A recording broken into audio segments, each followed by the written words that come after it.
What is up, ladies and gentlemen? Elfnit3ff's here, bringing you not a Call of Duty video today, but a Madden 16 gameplay. Just because I'm going to be playing my boy Jared, shout out to Jared, in about a couple days on Thursday, and I need to practice my Madden skills. So I've been playing some Madden, and I like to do some Week 10 picks for this upcoming game that will be Sunday.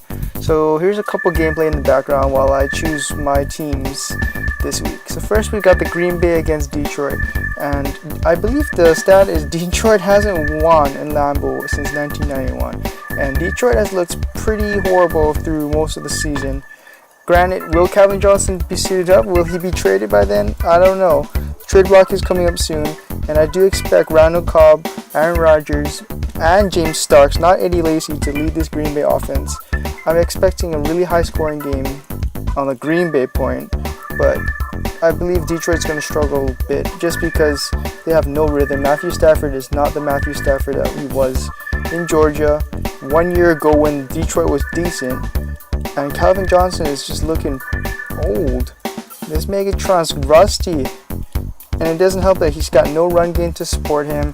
He's got nothing to support him. This defense, I do not know why they are not good, just because they lost Sue to a $100 million contract to the Finns. And this team is just awful right now. So I'm expecting a huge blowout by Green Bay. All those cheeseheads, all those bandwagons are going to be happy. And overall, the final score, I'm expecting it to be around 38-14. Do not quote me, don't bet me, Jerry, when you see this video, because I'm not taking any more bets until you are no longer in debt and making money.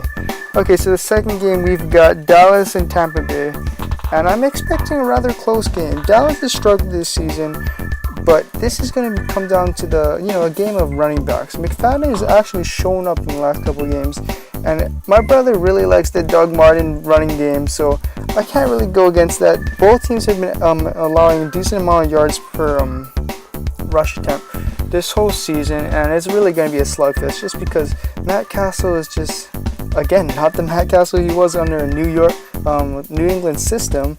And Jameis Winston, I really didn't like him as a quarterback overall, but he's getting a little better.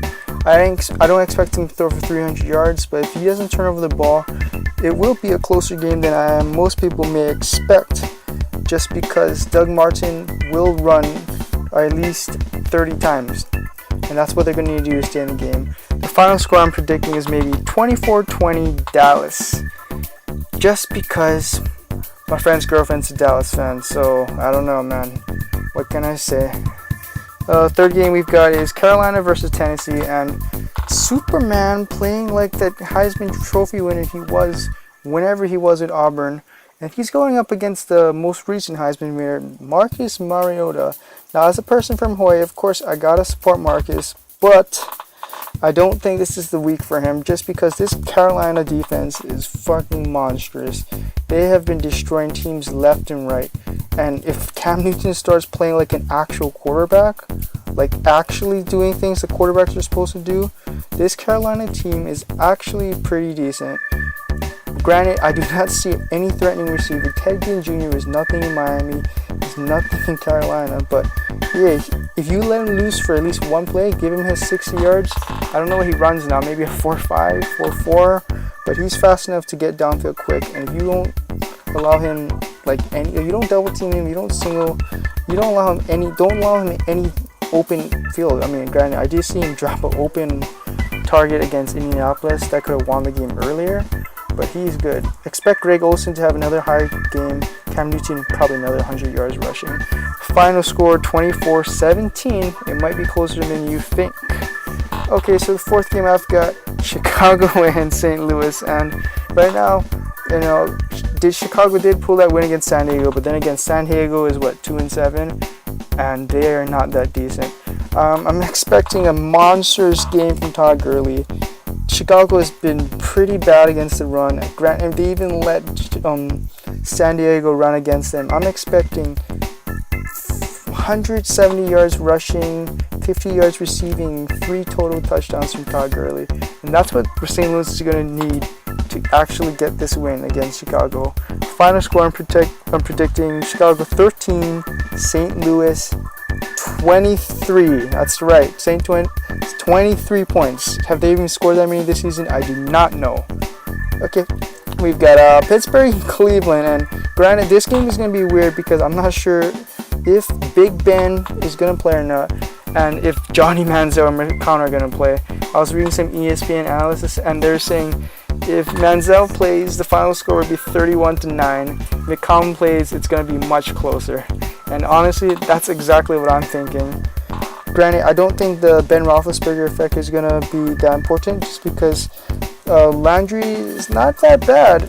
He did have a huge game when he filled in for Vic, and I do see Martavis Bryant as the sleeper in DraftKings this week, just because he seems to be a nice target for him. Both young players, and then again, there's Antonio Brown, who's pretty much unstoppable. Just give him the ball 20 times a game, and he will be good. Final score, I'm predicting 14-28 Pittsburgh. So the final game of gameplay I've got right now is Washington and New Orleans, and I am expecting shootout just because Washington, they've got Deshaun Jackson coming back, they've got Reed, and they've got Garcon. The running game is gone. Kirk Cousins likes to dish those balls out. You know, New Orleans, they're going to have at least 500 yards a game. They're going to allow at least 500 yards a game, so whoever scores more practically wins these type of games. Final score, 35-28 Saints. So I've got a couple extra gameplay just because I didn't want to go through every single game and play just because it was actually taking me longer than I was thinking. So I've got Jaguars in Baltimore. Jaguars 21-17. I'm expecting a huge offensive game from Blake Bortles and his two number one receivers if Allen Hurns isn't hurt. For the Vikings versus Raiders game, I'm going with Oakland just because they've been looking pretty good. They are not the shit team they've been known for this decade. I'm expecting Cooper, Carr, and if he's back, a huge game. I think AP is going to be stopped, maybe 100 yards. Stephon Diggs with a concussed Bridgewater is not going to do that well. Okay, Patriots and Giants rematch of that Super Bowl 2000 blah blah blah blah blah. I don't remember. It's not going to be like that at all. New England is unstoppable at this point. No team is going to come close to beating them in the next couple of weeks. I'm expecting 42-21 New England. On a side note, LaFell, sleeper right there. I'm expecting 100 yards, so pick him up on DraftKings if you have not picked him up yet. So the Chiefs versus Broncos.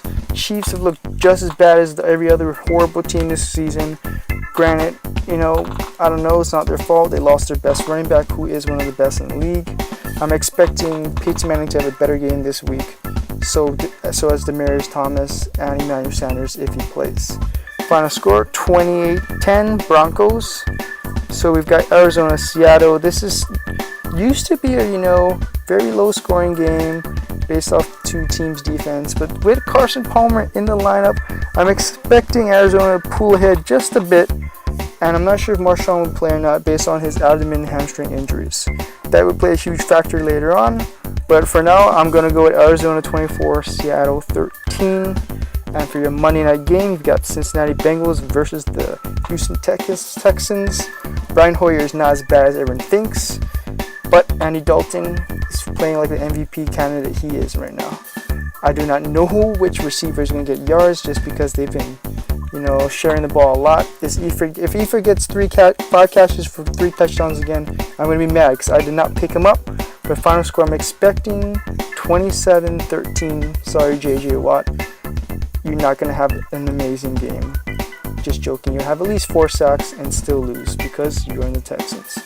So thanks for watching, guys. Jared, hopefully you win some money this week. I will see you on Thursday. Let's play some Madden. See you guys later. Have a good NFL Sunday. Shoots.